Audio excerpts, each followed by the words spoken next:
Welcome back to the Dry Fire Journal. This is day 100, and you can tell that my firearm is clear because there's nothing in the magazine well, and I have my barrel block into the barrel of my Mark 23. So before I get into what I want to talk about, I just want to preload this question for you, and this is for Mirko, who told me to continue to ask hard questions, but here's a question I want to ask you.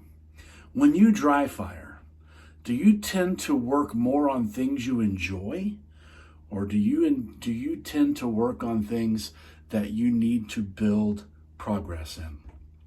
It's really something to think about, because for many people, their dry fire is only about 3 to 5 minutes a day. And so because of that, we tend to want to do the things we enjoy so that we can feel like we succeeded, and so that we can also feel like we're enjoying the process. If you are dry firing to solve a problem that you're having or correct a weakness that you are experiencing, I think you will also find it to be a very rewarding path if you choose that. So, just wanted to preload that question.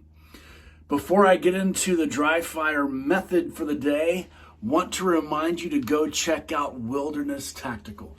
Wilderness Tactical is where I get my everyday carry belts. It's where I get my IFAK kit. It's where I get a whole lot of stuff, including an ankle holster that I use often.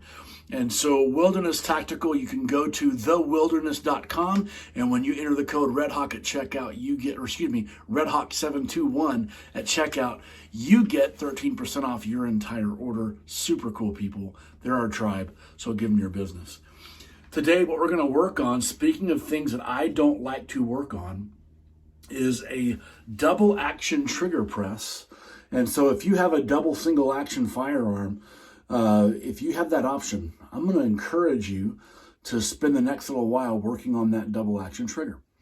Here's what I'm going to commit to for myself. For the next 30 days, whenever I dry fire, it's going to be with this firearm, and I'm not going to cheat, because this firearm from the factory has just a ridiculous single action trigger.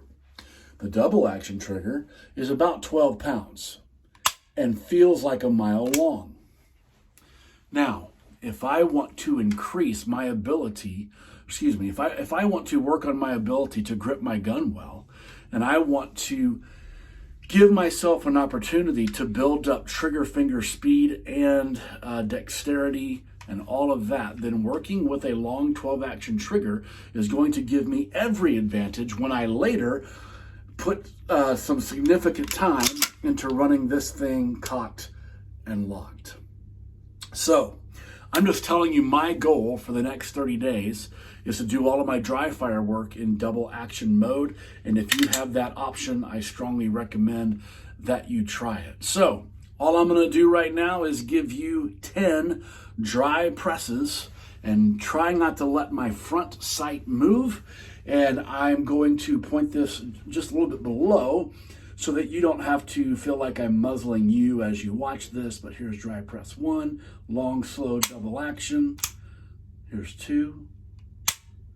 Here's 3. Here's 4.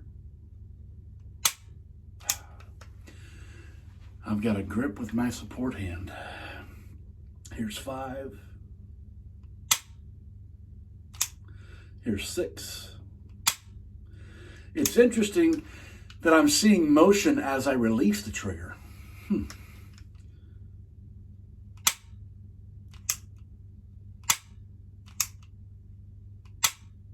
I'm not seeing as much motion as I press the triggers when I release it.